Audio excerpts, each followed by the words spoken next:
present. So thank you so much for joining us. It's brilliant. We've just heard that this is a really, really popular topic. There's been nearly 150 of you register today for this event. And that just goes to show how much interest there is in women's health, and which is news to our ears because Bella and I live and breathe this every day. And within our bubble, well, in our world, we think this is the most important thing ever.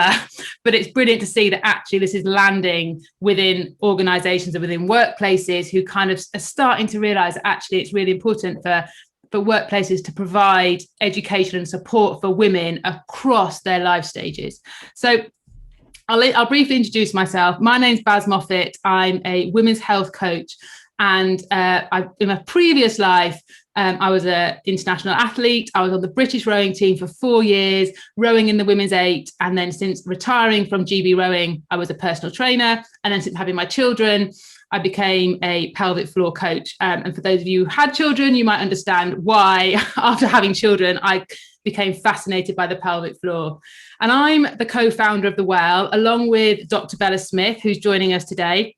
Hello. She's a GP partner in Suffolk, and she's been a GP for 20 years, and her area of expertise is women's health, and she's really passionate about the menopause, HRT, and hormonal contraception. So she'll be talking about some of those things today. And we also have another co-founder, Dr. Emma Ross. Some of you might have expected to be hearing from her today. She's not here today, unfortunately, but she is a doctor, but she's an exercise physiologist. She worked with the Olympic and Paralympic teams for over 10 years and did some absolutely pioneering work in female athlete health. And some of you kind of may assume that sports have nailed this. So some of the topics we're going to go through today, you might just assume that elite sport have nailed it. But would you believe that actually the Tokyo Olympics is the first Olympics that the GB team have been fitted for sports bras? Up until that stage, they just got small, medium and large from Adidas. And that was all Dr. Emma Ross's work, which was just absolutely pioneering. It shouldn't be pioneering, but it totally was. So yeah. We set up The Well in January, and we're on an absolute mission to get more women moving and exercising and doing sport, which will not only benefit women, but will also benefit their families, their communities, and also their workplaces. And we do this by educating and empowering women and all those that support them. So we don't want to be this angry feminist brand. It's about educating and empowering women, but also making sure that everyone can access our information, because we have to bring the whole of society with us. And the reason, there are loads of reasons why we set up The Well, but the two outstanding ones for me were that we know enough now to start providing solutions. So there's some absolutely brilliant work going on, identifying gender gaps, gender data gaps, gaps in research, gaps in income, all these gaps. And it's like we can kind of get bogged down in like producing more and more evidence. But we know that there is enough out there now, that we know enough to help get more women being active. We know enough to help more women love their exercise and training. And we know enough to help improve performance. And we wanted to be part of that solution, as opposed to just being part of identifying the problem. And the second reason that we set up The Well is that we're absolutely sick of having conversations about women being niche and special and medical. So between us, we've got about 8 degrees. And every time we studied women, it was a specialist topic. And it's within sport and exercise science, you do it in a week of like special populations, and we're just seen as special. And there are absolutely wonderful women's health experts in the medical world, and physiotherapists and complementary and alternative health experts, and they are fabulous. But the issue is that they have exclusivity on this group, and they are the only people that can really talk to women about being women. And we're just sick of that. We're like, you know what? Everyone should have the vocabulary, and everyone should have the confidence to use it in an appropriate way. So we should give the information to many, as opposed to within the hands of a few. So before we get started with the specific issues around female health, I want to look at where we're at in terms of our knowledge and our communication. So before I start, I'm going to start with a question. And what I want to ask you is that, do women feel like they truly belong in the workplace? Because to truly belong anywhere, we shouldn't have to change who we are, but we should be able to be who we are. And anyone that follows Brené Brown will realize that they are not my words. They are those of the infamous Brené Brown, who did loads of research about the difference between fitting in and belonging. And for women at work, this means being female as well as being an employee. Because for a long time, what makes us women, like our menstrual cycles, our periods, our breasts, our pelvic floors, our emotions, our menopause, have all been regularly hidden, unspoken, and dismissed. And because of that, we're seeing 3 gender gaps, which I'm going to go through. So the first is the knowledge gap. Women are woefully uneducated about their bodies. And this, again, are not my words. These are the words of a report from 2019 by the Royal College of Obstetricians and Gynecologists, which said we just don't know enough. And when we go out there and we're talking with managers and we're talking with teachers, the assumption is that we just know, women instinctively know how to do their pelvic floor exercises, when they're going to experience the menopause, and we don't, because we've never been taught. And I just think it's ridiculous that we have to read books, or we have to go on courses on how to get pregnant, or how to stop our period pain, or to find out about the menopause, when actually society should be supporting women so that we don't have to go out and get this extra help. And the second gap is the communication gap. We aren't talking about this stuff. So we know that 75% of women will not talk to their managers about their menstrual cycle symptoms. And that's an issue. I've been challenged on doing webinars like this previously by women who said, this is private. I am not going to be talking about this with my manager. And there will be people who will never talk about these issues with their manager. And that is okay. But what's not okay is that women don't feel they can when they want to. And so we need to work on, like, how can women get better at using the right vocabulary and feeling they are able to talk about this. But we also need to support managers. So it's all right, like, rallying all the women and empowering them and giving them all the information that they need. But the managers also need to be supported to have these conversations, because they're not easy and they require courage. And there also has to be an acceptance that they'll get it wrong sometimes. So they need to be as supported as the women.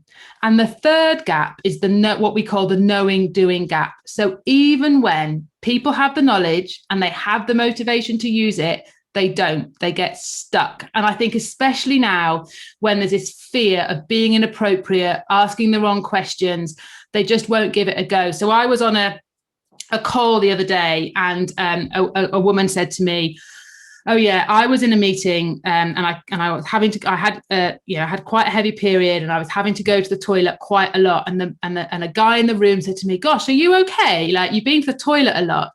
He was coming from a really good place. He cared. He messed up. He got it wrong, because he asked her in front of, like, other men in the room. And so she shot him down. She was like, don't you ever ask a woman, or don't you ever comment on a woman going to the toilet. She was embarrassed and mortified that this had been brought up. But what that essentially means is that he is never, ever going to ask a woman now about something that he feels he's concerned about. And she has put the shackles up and is never going to ask. So we need to create environments where that can kind of happen, but then we also then get them back on track and give them other ways to have these conversations. So that's why we set up the WELL.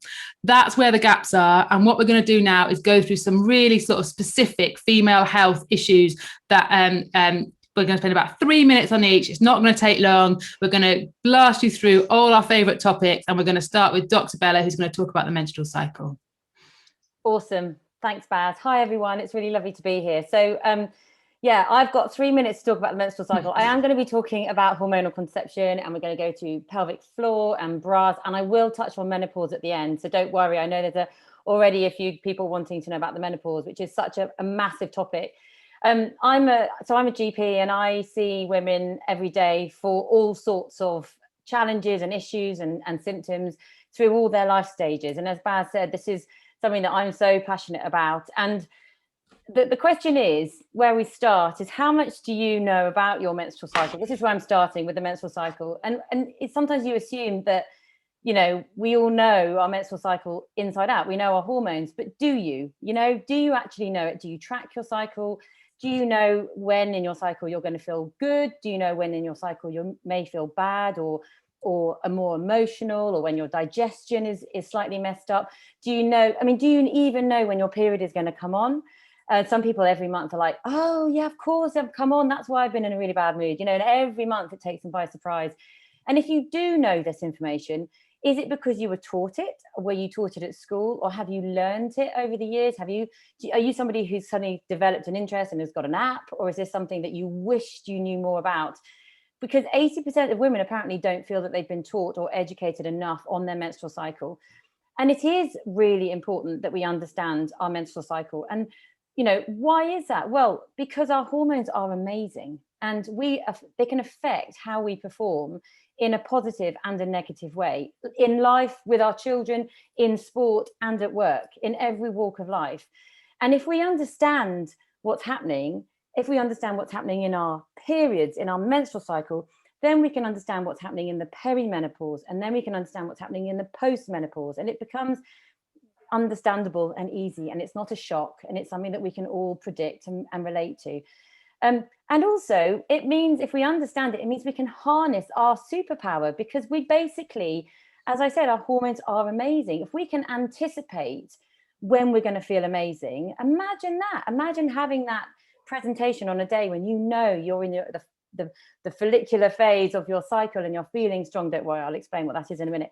But you know what I mean? So, but the really important message is, we don't want you to know all the ins and outs of everyone's cycle and all the hormones and what they do, because that's complicated. We just want you to know your cycle. Just know what you're doing and when it's happening, and then you can predict, you can anticipate, and then if you have symptoms, you can manage them through diet, through lifestyle, through pain relief, whatever. Now, you may wonder, how is that relevant to the workplace? Well, as I say, it can affect how we perform. Women do take time off work sometimes because their symptoms are so bad. An article in the BMJ in 2019 suggested that nearly 9 days were lost of productivity in a year through menstrual cycle symptoms per person. 9 days because of menstrual cycle symptoms that happen every month. And we know that 90% of women get some sort of premenstrual symptoms. Now, that's the phase leading up to your period, when your period starts. And these can range from mild cramps to a bit of diarrhea, a bit of constipation, maybe some headaches, but they can be severe. And actually 35% of women find that their premenstrual symptoms are so severe that it can affect their quality of life. And as Baz said at the beginning, 75 of women or people who have regular periods don't feel comfortable talking to their managers. And actually 57% of women with severe symptoms have actually lied to their managers about the reason why they're taking a day off sick, because there is that communication gap. So what can we do? Well, we need to reframe our attitudes about our cycle. We need to find strategies to manage and alleviate some of these symptoms, which is really easy to do. At the Well, we want to educate women, and we want to support them to navigate all of women's life stages. It's not just the menstrual cycle, it is all the way through to the menopause and beyond, the post-menopause years. And we want to create a world where women truly belong. So I'm going to give you literally a 60-second menstrual cycle in a nutshell, and then I'm going to move on to hormonal contraception. So what is the menstrual cycle? Well, what is a normal cycle? So obviously this is a massive topic. If you want to join one of our more detailed webinars, it's about an hour long of more information. But basically, day one is the day we come on our period. So day one of a cycle, and most women have approximately a 28-day cycle, but it can range up and down by about 8 days per month. Some women it's regular, like clockwork, some women it's not. But until you track it, you often don't know. So day one is when our period starts. Period phase can cause symptoms, as I said, such as bowel symptoms, from pain, bleeding, obviously, tiredness. Then this is followed by the follicular phase. The follicular phase is when our estrogen levels rise. We often feel more motivated, more confident, more up for taking risks. We're often more emotionally resilient. Then we're followed by ovulation, and this is often about day 14 of our cycle. And after that, we get the luteal phase, which is when we often feel more calm and often less anxious. You may feel a bit hotter. This is when you may feel like you're craving different foods. You may feel more clumsy, which, depending on whatever work you do, may be more relevant. And then you get your premenstrual phase, which is when our hormones start to drop again. And this is when we can often feel more emotionally fragile. There may be more physical symptoms.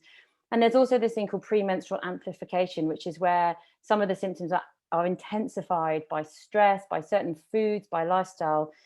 And as I said, as I alluded to, tracking is the answer. Now, you can track on an app, or you can track like I do with a pen and paper. It doesn't have to be complicated. It's literally just writing down how you feel.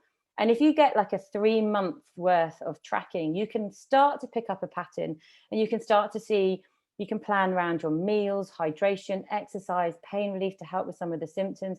Even just knowing that you're coming on tomorrow, therefore you need to start your pain relief today, can really, really reduce the pain of your period pain and cramps. And that is why understanding your cycle is your superpower. It also, and this is where it's really important for me, it tells you when things are not normal. And that's when you need to go to your doctor. So if you're having symptoms that are so bad that you cannot leave your bedroom for 2 days a month, or that you are sitting on 5 sanitary towels at once because you're hemorrhaging because it's so heavy, or you get the gist, that's when you need to go to your doctor and say, this is not right. And tracking enables you to do that. But the bottom line is, you don't need to understand everything about the hormones, but we just need to create an environment where we feel comfortable to talk about this stuff. Okay, cool. I'm on to the next one, Baz, yeah? Hormonal contraception. Okay, hormonal contraception. It is amazing, hormonal contraception. I'm just going to put that out there. We are very lucky as women that this exists, because it's been used for a long time. And for the majority of women, we use it as contraception to stop unwanted pregnancies. And when that is used, in that case, it is reliable, it is effective, it is really well tolerated. But it's not always used as contraception. And we always say there's 3 main reasons why people go on hormonal contraception. Number 1 is contraception. Number 2 is to manage other medical conditions. So I may prescribe it for someone, say, with really severe acne or problems with their skin, or with estrogen sensitive conditions like polycystic ovarian syndrome or endometriosis, things like that. The third reason, which is the reason that we think is really relevant, is many women use hormonal contraception for the convenience of life or sport or work. By what I mean by that is by taking it purely because they want to stop their period or have a more predictable period or whatever, and they don't actually question it. Why? What is it doing to me? How is it affecting me? Are there any positive or negative side effects? When I say hormonal contraception, there's many different types. There's obviously the pill, which is made up of the combined pill, which is estrogen and progestogen. There's progestogen only pill. There's also the implant, the coil, and the injection, which are all estrogen only. The implant goes in your arm for 3 years. The injection goes in your arm for 3 months. And the coil, if it's the hormonal one, which is often called the Mirena, goes inside your uterus for 5 years. So you can have different types of hormonal contraception. Now, the main one that women take, and I was guilty for this actually, is the pill. I think it's because it's maybe our mums used it. You just go to the doctor, can I have the pill, please? Yes, there you go, off you go, done. You don't often question it. You don't sort of say, well, what else is there? Or, are there any side effects? Or you just take it, you just tolerate the side effects and you carry on. Before you know it, a decade is gone, in my case. And then you think, gosh, what else can I take? And apparently 3 million women in the UK at the moment are on the pill. And of all contraception, 9 out of 10 are on the pill versus all the others. And as I say, you just stay on it for years and don't necessarily think about what it's doing to you. And yet when we talk to athletes, obviously at the Well, we talk to many, many different athletes in different sporting arenas, and it's really relevant for them because it's actually no different from taking any other tablet, any other medication. If you have an inhaler, or if you're on steroids or blood pressure tablets or anything, it's really important to know because it can interact with other things. It can also have positive and negative effects on your performance. And if you think about what the pill is, it is synthetic hormones that you ingest into your bloodstream. So it basically suppresses your own natural hormone that you produce yourself and suppresses ovulation. And I think a lot of women don't understand that. And actually, you sort of think, gosh, is that normal? Is that healthy? And for some women, it's fine. They have no side effects. But actually, a study showed that it was in Australia that 38% of hormonal contraceptive users reported negative side effects when taking the pill, such as weight gain, low mood, anxiety. And also they found that women on hormonal contraceptives, such as the pill, 50% were more likely to be diagnosed with depression within 6 months, and 40% were more likely to be prescribed antidepressants than women with a natural cycle. Now, this is fine if you're taking the pill and you feel great, and please don't just stop the pill if you're on it and you're happy on it. All we're saying is that we've just got to understand, we've just got to ask these questions. One thing I wanted to say was one thing that we always talk about, the big difference, say, with the pill and the coil. And I always get this wrong, and Bad's going to have to help me if I get this wrong. With the pill, if you imagine you suppress your cycle. So with the pill, you don't cycle, but you bleed. You're given an artificial bleed. So you're given a withdrawal bleed that isn't a sign of normal health. It's just there to reassure you that you're bleeding. So it's not helpful. But with the coil, you cycle, but don't bleed. And the reason that happens is that remember I said about the coil, it's sitting in your uterus. It's a very low dose of progesterone. It doesn't suppress your hormones. It allows them to carry on in the background. So you ovulate every month as normal, but it keeps the lining of your uterus very thin, which means that you don't need to bleed. So with the pill, you bleed but don't cycle, and with the coil, you cycle but don't bleed. And this information should be readily available for all women before they start taking any form of hormonal contraception. There's so much more to say, and if you do, join one of our webinars. But basically, that's hormonal contraception in a nutshell. Baz, over to you. Thank you, Bella. I'm going to talk about my favourite topic now, which is the pelvic floor. And I will literally talk to anyone about it. And it might surprise you, but given half a chance, women will talk to me about it. I don't have a little black book. I do not record it, but I should. As soon as I mention to anyone that I'm a pelvic floor coach or I'm interested in pelvic floor, suddenly everyone starts sharing their pelvic floor stories.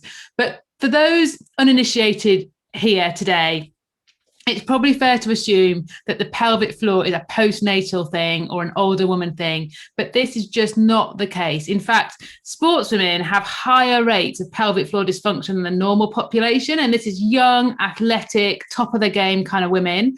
And it's also really prevalent in younger women and also in many midlife women who have not had children.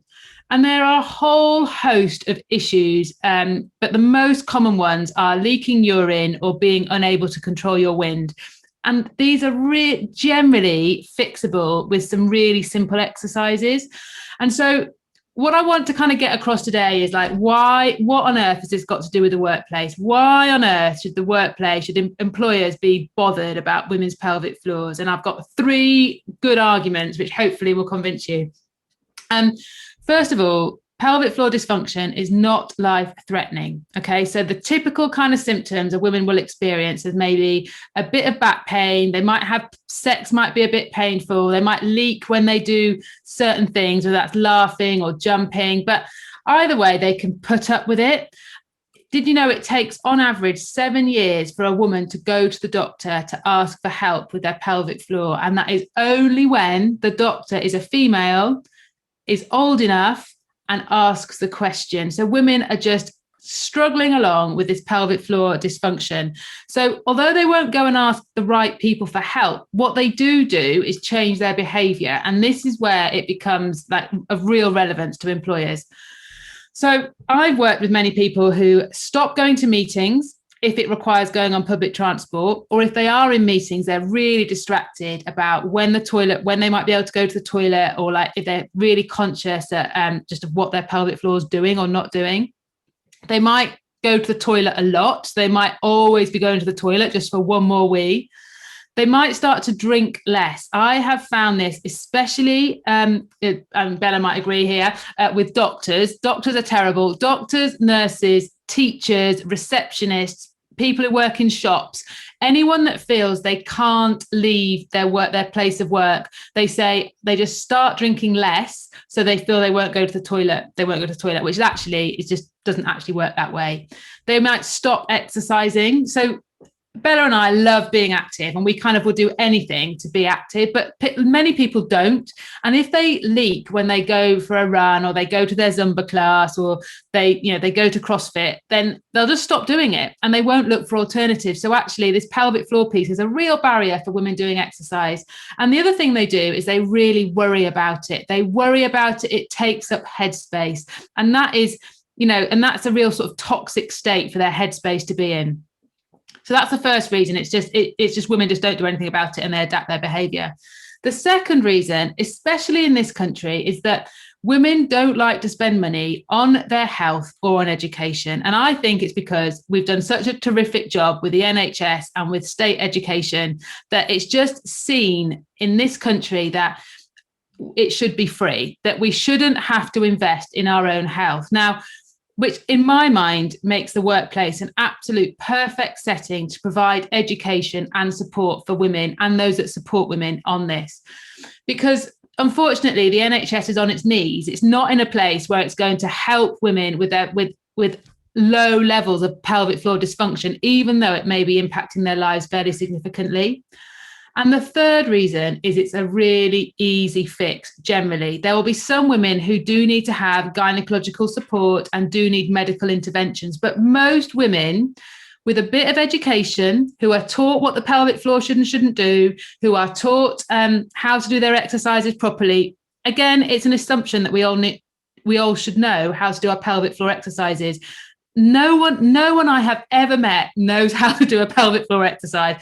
They have to be taught. But you can do that in a group setting. You can do that at work. And I've done it back in the day, two years ago. I was in workplaces with hundreds of women in a room, teaching them all how to do their pelvic floor exercises, and it was brilliant. So for me, the workplace is an absolutely perfect setting to really educate women, because it's also a leveler. Every woman has a pelvic floor. So it doesn't matter how much money you've got, how fit you are, what status you have within the organization. This is of huge relevance to all women. And it really almost like unites women and brings us all together. Okay, Bella, over to you and bras. Yeah, awesome, Baz. I was answering lots of questions. There's so many good questions that I almost want to leave them so that I can answer them at the end, because there's so much to say.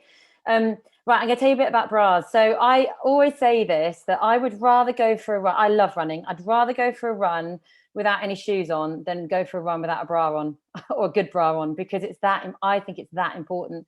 And when I first met Emma Ross, Dr. Emma, who you will probably meet and see one day, probably at the next webinar, but she one statistic that she told me blew my mind. Okay, so she's done this research, and it shows that if you have a woman and you clone her, so you've got two identical women, one has a good sports bra on that's been well fitted, and one has a poor sports bra.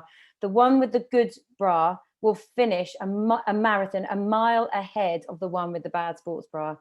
So that's basically a 4% improvement in her performance just by fitting her with the right bra. I mean, it's so obviously bonkersly obvious that I was just like, surely we already know that. And she's like, no, this is absolutely latest research. And in the world of sport, this has not been thought about until now. And as Baz said, now in Tokyo, they're finally getting sports bras, organized and designed and given to these women.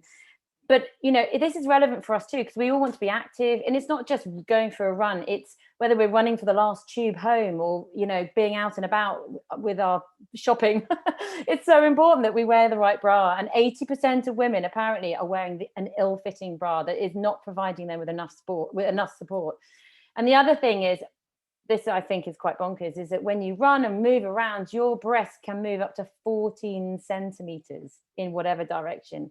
I mean, that's huge. And that really frightens me, because if you think about that as time goes on, the damage that can be done to your breast tissue. So we do need to be aware of our breasts. We know that we need to be examining them. We need to be looking for any skin changes, any lumps. We know that they change through our lifestyle. We've got to care for our breasts.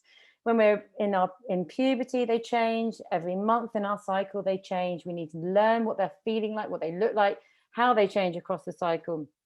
They change when we're pregnant. They change when we're breastfeeding. They change when we're menopausal, and they change when we're postmenopausal. And it's just a constant movement of breast tissue that we need to be aware of. Now, without the right support, women can develop symptoms. So 50% of women regularly have breast pain. A survey done at the London Marathon one year showed that 32% of the women that were running as part of the London Marathon had breast pain. And these are women that were running and been training for 8-9 months, and they still had breast pain. Larger breasted women, so women who have over D cup, which I don't think sounds that big, but personally, apparently it is. They spend 37% less time doing exercise because they don't feel that their breasts are supported, and their breasts hold them back. Okay, this is the rest of this. Breasts that are not well supported can cause back pain and neck pain. If you have a change in your posture where you're not supported properly, your cortisol level goes up. That's your stress hormone, and your testosterone level goes down. This was found in a study in 2010. So we need testosterone to give us our joy of life. It's a really important hormone in women. We want our cortisol to come down, because if our cortisol comes down, our estrogen, our natural estrogen, thrives. So but having a poorly supportive bra can affect your stress levels. We also know that if you have a good posture, it improves your confidence, your self-efficacy. We also know that wearing the wrong bra can affect how deeply you breathe. So if you don't take a deep breath, you're going to get less oxygen. That makes you chronically fatigued. If you have the wrong supporting bra, then you can have a different stride length. So when you're walking, you may walk differently, which means that it might affect your hips or your back or your knees. And always in medicine, I say, if you've got, say, foot pain, ultimately you'll get knee pain and then hip pain, because we're so aligned, and your body is trying very hard to equalize and support it. And so then it has this sort of knock-on effect. And something as simple as wearing the right bra can really help with your posture and with all your joint pains and keeping yourself as active as possible. And this in turn can affect how we perform in sport, in work, and in life. So yeah, the bra is very important. It's something that's really overlooked, and it's something that if you should sit on one of Emma's webinars if you can, because they really are absolutely fascinating. Baz. On the last webinar Emma did on bras, we had a brilliant specialist physiotherapist who came along, who was bouncing around the room with a well-fitting bra and an ill-fitting bra, and she showed us the difference, and it was quite extraordinary, to be quite honest. But yeah, it's really good. Okay, I'm going to talk about pre and postnatal. And because we know this is a classic time when women leave the workplace. And because I specialize in pelvic health and pre and postnatal exercise, I've worked with many pre and postnatal women. And I've worked with women who have been totally floored by their birth experiences, both physically and mentally. And they just cannot face having a conversation with their manager, with HR, about where they're at, because it just, who they are now doesn't fit with their overachieving pre-baby self, who was able to cope with life and do anything that anyone ever asked of them. And so the far easier conversation for them is to say, oh, I'm just not coming back, or situations have changed, as opposed to really acknowledging who they are now and the support that they need. And I just find that incredibly sad, because I've worked with fabulous women that won't go back to work, and all they need is a bit of flexibility and a bit of adaptation, and they need care and they need support. And I referred to this in the pelvic floor piece, but the NHS is totally stretched. And there was yet another report out today about maternity services, and it's there now. The birth experience is there to keep you alive and to keep your baby alive. It's not there to give you this amazing, beautiful birth experience. And we know that in Nordic countries there is a lot more support provided by employers and by insurance companies. So it's not unusual for them to provide doulas and women's health physio support and lactation consultants and midwifery support. So there's consistency of care throughout the pregnancy and postnatally. And I just think that would be absolutely wonderful for every woman to have. And it's not because we're precious, or it's not because we're posh, or it's not because we're lazy and we don't want to look after our kids. It's because society has changed, and the level of support available for women now has totally disappeared. Our families are generally not around us. Our partners will be back at work within a couple of weeks of us having these babies, and we just don't know our neighbours or our local community. If you think about when my mum had me, which was over 40 years ago, she went into hospital when she thought she was about to have, when she thought she was going to go into labor. She had me, and then she was in for a week. She was allowed to stay in for a week in hospital, and she was given half a Guinness a day. She always says this, and about £300 from the government saying, well done for having a baby. Go, you spend this on whatever. But the reality now is that you're not allowed into hospital until you are absolutely about to have your baby. You're often turned back, like when you're in labor, and then you're sent away within hours of having your child, whether that's via C-section or whether that's a vaginal delivery. And the support systems are just not there. And also, I also find it shocking that many private medical insurance companies don't cover pregnancy and they don't cover postnatal. And so that you can get women's health physio support, but not if it's caused by having a baby, which is just totally bonkers. And they also don't generally cover menopause either. And I just think as powerful, significant women within workplaces, we need to be demanding more of like what our insurance companies are providing for us.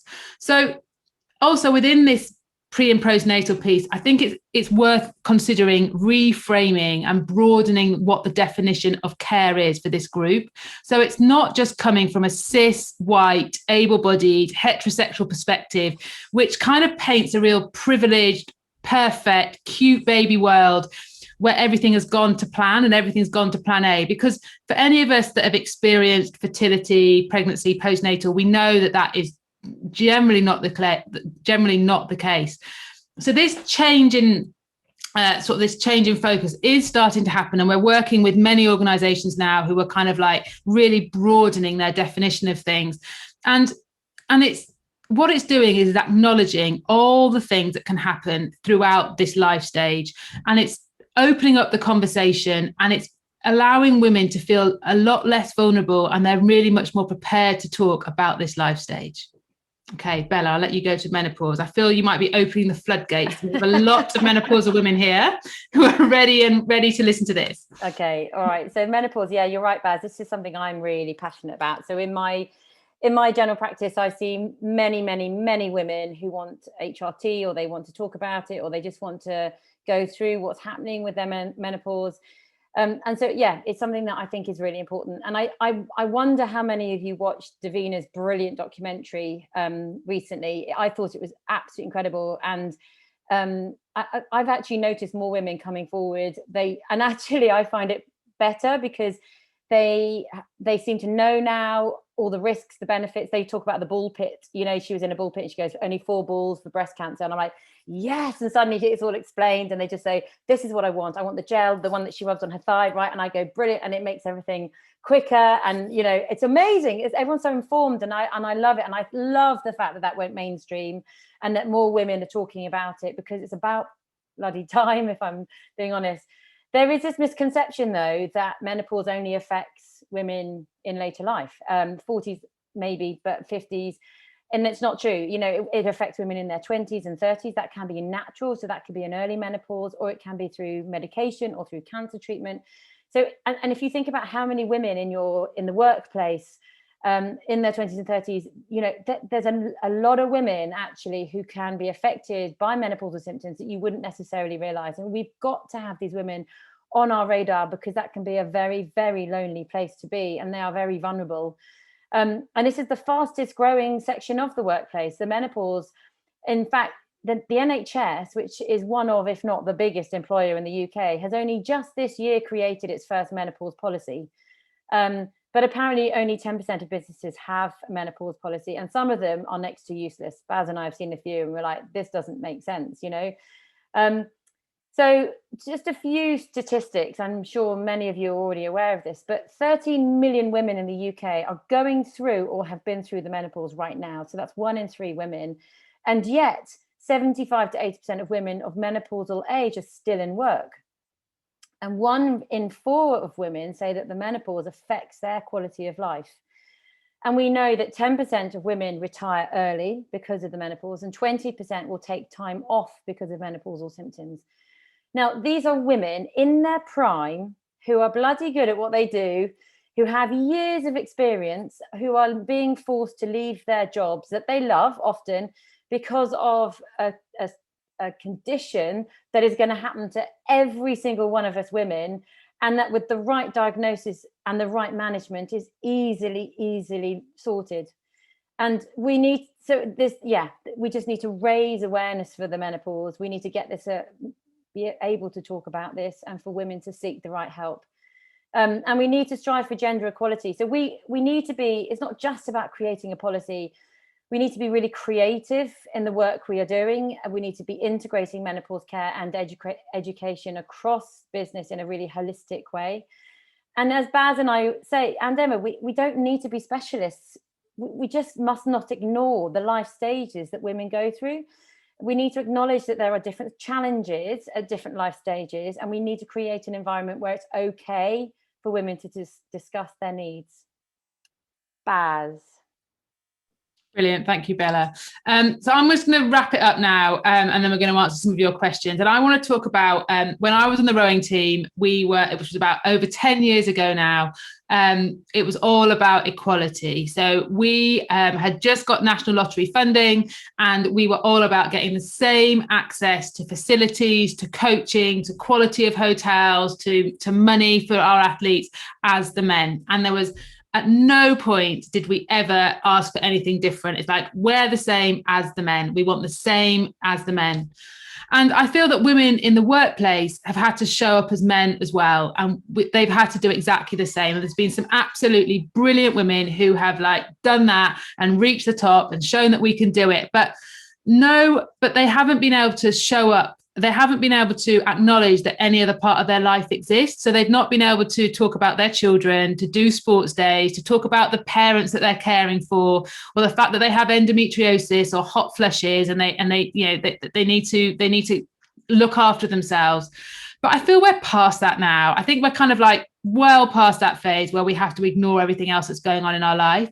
And we need to care for women and design spaces and cultures where they feel that they truly, truly belong. And that's what we're here to help with. We are here because we want to reframe the conversations. We want to start a revolution. We're talking about taboo topics, but we don't want them to be taboo topics. And we are currently working with a good number of organizations now who get us in to do webinars on covering the kind of topics that you've heard us talk about today, but in much greater depth. We're doing consultancy work with them so that we can help them fill that knowing doing gap, because they're really aware that it's not just about giving everybody the knowledge, but it's also really supporting that their managers and their women to really integrate it into their work they're doing. And Bella alluded to it earlier. We're also really helping with policy, because these policies are often impenetrable. They're so complicated and no one's got a clue what they actually mean. So we kind of help them write them in languages that they understand and make sure they really include all the things that women really need across the life stages. So I'm going to finish off there before we go into answering your questions, but just to say thank you so much for listening in. And we hope that we had 120 of you on this call, and it's been really inspirational. And I think that just shows you how relevant it all is. So Bella, let's go with one of these questions here that we've got. How do you track your cycle when you are perimenopausal and your cycle is irregular? So you still do exactly the same in that you clock in when your period is coming. What it does is it basically tells you that you're perimenopausal because it is irregular. And it is hard because the thing with the perimenopause is it is a hormonal roller coaster. So you may find that you ovulate a few months and then you'll have a normal cycle and you can track it. And then you may notice that your symptoms go completely different, and then you may bleed or you may not bleed. You may get different symptoms. And then you can start to understand vaguely where you are. I mean, don't get me wrong, it's complicated when you're perimenopausal because you are in that hormonal roller coaster, and then you may suddenly ovulate, and then you get something called a super period, and where you then have a very heavy bleed. So it's just if you track it, you may start to notice a pattern, or you may not, but it's just empowering because you know that if 2 weeks after you've had maybe ovulation pain. You know that you may then get a period, and it may be heavy, so you can predict when it's coming, but it's harder. But the more irregular and chaotic it is, the more you know you're perimenopausal. Yeah, exactly. So another question around tracking as well, Bella, is can you explain when you're on hormonal contraception, like what impact, when you said that before, so when you're on hormonal contraception, then that means that it's the synthetic hormone is replacing the natural hormones in your body, so you won't be you can't really track, can you? No. This is really important, because I always assume people know this. If you are on hormonal contraception, you're not having a normal cycle, so you cannot track it. Your hormones are suppressed, and you're taking a daily pill of estrogen or progesterone, which naturally suppresses your own cycle, so you cannot track your own cycle. And if you're on the combined pill and you're having a regular bleed, that's not a real period. So if you've had your children, you're a done mum, as I described, you're a done mum, you've had your kids, you're on the pill, and you're like, I'm going to be going into the perimenopausal zone at some point. How would you know? So it depends on which pill you're on. Now, if you're a done mum, then you're probably approaching your late 30s. And after the end of your 30s, really, we don't advise to be on the combined contraceptive pill, because the risk of blood clots go up. So you'll probably be offered maybe the mini pill. The mini pill will stop you getting pregnant, but it won't stop any menopausal or perimenopausal symptoms, because that's to do with estrogen. And so you may want to change your contraception. So a lot of women try the coil. And the reason why the Mirena coil, and I know a lot of people have heard about it recently in a really bad light, but actually it's a really, really, really popular form of contraception, because it's got three really big functions. One is it's contraception. It goes into uterus, and your risk of pregnancy is very, very, very low, and it stays in for 5 years. Number two, it thins the lining of the uterus, because it's such a low hormone, but it's right where it needs to be. So it keeps it in a really low, really thin, really healthy state. And don't forget, in our perimenopausal years, our periods often get heavier and more chaotic. So it really helps women with a lighter, infrequent period or no period at all. And number three is it's also the progesterone component of hormone replacement therapy, which means then if you've got the Mirena coil in, you can't get pregnant, your periods are light or no periods at all. And then you can have a little bit of estrogen, like a bit of gel or a patch, and that sorts your perimenopausal symptoms. So that is why it's so popular. And actually, the majority of women that I see, and I put these coils in every day, they don't find it painful, especially if you've had children. Someone did ask me about whether it could be for younger people. And the coil can be for younger people, but there's two different brands, Jades and Kylina, which are much, much thinner, and they're for girls and women who haven't had children, and they are like a quarter of the size of the Mirena coil. You can't use them for HRT, but you don't need that when you're younger. Often, not. I mean, some people do, but they're only in for 3 years. So there's lots of options available. Got a brilliant question here around menopause, which has come through and says, how do you get people to focus on the cognitive anxiety and overwhelming side of menopause instead of hot flushes? Around the age of 50, we get to senior level at work, and then at times it's just difficult to even pull a sentence together. And I know that, we've both worked with women in this place, and it's devastating that they're kind of like, that I always can't find words when I talk about this. It's really annoying. I've got this mental block when I talk about brain fog. I suddenly get brain fog. But yeah, so HRT can help with that as well, can't it? But some women will choose not to have it. But can you just talk a bit about anxiety and brain fog around menopause? Yeah. So basically, we have estrogen receptors in every cell in our body, and so it can affect us on every level. And it can affect your mood, your mental health, anxiety, panic attacks. We know it can affect your joints. So a lot of women start getting kind of knee pain, hip pain, hand pain, joint stiffness. We know that you can develop allergies. We know that it can, cause all sorts of things, vaginal dryness, and brain fog and memory is one of them. And it's because if you think about the menopause as estrogen deficiency, when you're lacking that estrogen, it can have an effect on your brain. And I will be honest with you, like the majority of women that I see, the hot flushes, at least they know what that is. It is the brain fog. It's the being in a meeting, being mid-sentence and suddenly going, what am I doing? You know, it's debilitating and it's terrifying. And and I say this to you, Baz, the number of women that I have seen in the past who've said to me, I think I'm getting dementia. I think I've got, you know, I'm terrified, you know, and bless them. And then they go on HRT and it improves. But it's, as you say, it's not always HRT. You know, obviously HRT for many women is very beneficial, but sometimes it's lifestyle alone or supplements, magnesium, you know, reducing stress levels. Sometimes it's just understanding what it is. Not everyone can take HRT. Some women who've had breast cancer or you know, are on certain treatments, are pushed into the menopause, they can't have HRT. But just understanding what it is that they're experiencing and that it's not dementia and that it's something that actually is to do with hormones can be very reassuring. Hannah, have you seen, I mean, there's a woman here who's been having menopausal symptoms for 5 years. So we know that, like, you know, having brain fog for 5 years. So we 100% know this is not like a month or 2 months for many women. Have you seen women turn it around? So come through the other side and still be performing at that top level? Oh, yeah, 100%. Yeah, absolutely. And I was just going to say something, because this is a question that I'm always asked. Like, am I too young for HRT? Am I too old for HRT? Like, when can I have it? Like, you know, sometimes women will listen to a talk like this and go, oh my God, I'm like 59. Am I too old? Have I missed the boat? Like, is this okay? And you've got this 10-year window of opportunity. So you can start HRT within 10 years of your last period, and the benefits will still outweigh the risks. After that period of time, then the risks start to increase, and therefore, and it's not advised. So you probably, if you're in your late 50s, you've still got time to go to try HRT. But certainly, you know, for many women, I find menopause care really rewarding, because it's a very straightforward, here's a medication, or here's a lifestyle change, or here's, you know, try this and then come back and see me. And 99% of the time people go, I feel so much better. Yeah.